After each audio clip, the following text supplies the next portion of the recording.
ചിരിയുടെ രാജാവാണോ കോമാളിയായി വേഷം കെട്ടുന്നവരാണോ?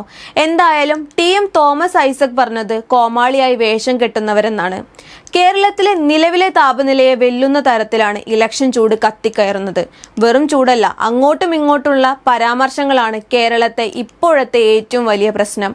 ഓരോ ദിവസവും പഴിചാരലുകളും വിമർശനങ്ങളുമായി രാഷ്ട്രീയ നേതാക്കൾ മുന്നോട്ട് പോകുമ്പോൾ പൊതു തിരഞ്ഞെടുപ്പിന് ഇനി മുന്നിലുള്ളത് 17 ദിവസങ്ങൾ മാത്രമാണ്. എല്ലാ പാർട്ടികളും ഒരേപോലെ പ്രതീക്ഷയർപ്പിക്കുന്ന നിയമസഭാ തിരഞ്ഞെടുപ്പിൽ വളരെ തിളങ്ങി നിൽക്കുന്ന താരമാണ് പാലക്കാട് UDF സ്ഥാനാർത്ഥി രമേശ് പിഷാരടി. വരും തലമുറയ്ക്ക് രാഷ്ട്രീയം ഒരു മോശം ഇടമാണെന്ന് തോന്നാത്ത രീതിയിൽ ഇടപെടാൻ ആഗ്രഹിച്ചുകൊണ്ടാണ് അദ്ദേഹം ഈ തിരഞ്ഞെടുപ്പിലേക്ക് കാലെടുത്ത് വെക്കുന്നത്.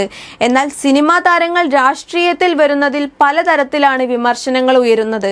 ഇത്തരത്തിൽ രമേശ് പിഷാരടിക്കെതിരെ രൂക്ഷമായ രീതിയിലാണ് മറ്റു പാർട്ടികളിലെ പല സ്ഥാനാർത്ഥികളും നേതാക്കളും പ്രതികരിച്ചത്. കഴിഞ്ഞ ദിവസങ്ങളിൽ CPM നേതാവ് ടി.എം. തോമസ് ഐസക് പിഷാരടിക്കെതിരെ നടത്തിയ പരാമർശങ്ങൾ ജനശ്രദ്ധ ആകർഷിച്ചിരുന്നു. കോമാളിയായി വേഷം കെട്ടുന്നവരെ സ്ഥാനാർത്ഥിയാക്കിയിട്ട് വോട്ട് കിട്ടിയില്ലെന്ന് പരാതി പറഞ്ഞിട്ട് കാര്യമില്ലെന്നാണ് തോമസ് ഐസക് പറഞ്ഞത്. ഒരുപാട് വിമർശനങ്ങൾക്കാണ് ഈ വാക്കുകൾ വഴിയൊരുക്കിയത്. അതേസമയം അഖിൽ മാരാറും പിഷാരടിയുടെ സ്ഥാനാർത്ഥിത്വത്തിൽ പ്രതികരിച്ചുകൊണ്ട് മുമ്പ് തന്നെ രംഗത്ത് വന്നിരുന്നു.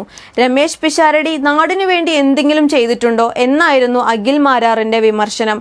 ഈ ജീവിതകാലത്ത് നാട്ടിലിറങ്ങി എന്തെങ്കിലും ചെയ്തിട്ടുണ്ടോ? സിനിമയിൽ അഭിനയിക്കുന്നു, കാശുണ്ടാക്കുന്നു, ആഡംബരമായി ജീവിക്കുന്നു എന്ന് മാത്രമേ പിഷാരടിയെ കുറിച്ച് പറയാൻ കഴിയൂ എന്നുമാണ് അഖിൽ മാരാർ പറഞ്ഞത്. കൂട്ടിച്ചേർത്ത് പറയാമല്ലോ, പാലക്കാട് ജയിച്ചാൽ മമ്മൂട്ടിയെ പാലക്കാട് കൊണ്ടുവരും എന്ന് രമേശ് പിഷാരടി പറഞ്ഞതും വലിയ രീതിയിൽ വിമർശനങ്ങൾക്ക് വഴിവെച്ചു. പാലക്കാട് മമ്മൂട്ടിയെ കൊണ്ടുവരുമെന്ന ഒരു വാഗ്ദാനമാണ് ആകെ പിഷാരടി നൽകിയിരിക്കുന്നത് എന്ന രീതിയിലും രാഹുൽ മാങ്കൂട്ടത്തിൽ ചെയ്ത നല്ല കാര്യങ്ങൾ തുടരുമെന്ന് രമേശ് പറഞ്ഞതിനെതിരെയും സോഷ്യൽ മീഡിയയിൽ വിമർശനങ്ങൾ ഉയർന്നിരുന്നു. എന്നാൽ ഇത്തരം പരാമർശങ്ങൾക്ക് തക്കതായ മറുപടിയുമായി പിഷാരടി രംഗത്തെത്തിയിരുന്നു. അഭിപ്രായ സ്വാതന്ത്ര്യം എല്ലാവർക്കും ഉണ്ടെന്നും തനിക്ക് അഭിപ്രായ സ്വാതന്ത്ര്യത്തോടൊപ്പം സംസ്കാരവുമുണ്ടെന്ന് അദ്ദേഹം വ്യക്തമാക്കി. കലാകാരന്മാർ എന്നാണ് CPMന് വെറുക്കപ്പെട്ടവർ ആയതെന്നും അദ്ദേഹം ഊന്നി ചോദിക്കുന്നുണ്ട്. കൂടാതെ സമരം ചെയ്താൽ സംസ്കാരം കിട്ടില്ലെന്നും കൂട്ടിച്ചേർത്താണ് പിഷാരടി തോമസ് ഐസക്കിന് മറുപടി നൽകിയത്. അതോടൊപ്പം തന്നെ VD സതീശനും പിഷാരടിയെ അനുകൂലിച്ച് സംസാരിച്ചിരുന്നു. ഭരണമില്ലാത്ത കാലത്തും കോൺഗ്രസിനോടൊപ്പം നിന്നയാളാണ് രമേശ് പിഷാരടി എന്നാണ് VD സതീശൻ പ്രതികരിച്ചത്. പാലക്കാട്ടെ സ്ഥാനാർത്ഥി സിനിമാ നടൻ രമേശ് പിഷാരടിയല്ല, കോൺഗ്രസ് പ്രവർത്തകനായ രമേശ് പിഷാരടിയാണെന്നാണ് VD സതീശൻ മാധ്യമങ്ങളോട് പറഞ്ഞത്. കഴിഞ്ഞ 26 വർഷമായി കലാരംഗത്ത് സജീവമായ നടനാണ് പിഷാരടി. ചിരിപ്പിച്ചും ചിന്തിപ്പിച്ചും മലയാളത്തിൽ വലിയൊരു സ്ഥാനം നേടിയെടുക്കാൻ പിഷാരടി എന്ന കലാകാരന് സാധിച്ചിട്ടുണ്ട്. ജനമനസ്സുകളിൽ എന്നും നിലനിൽക്കുന്ന ഒരു പേര് കൂടിയാണ് രമേശ് പിഷാരടി.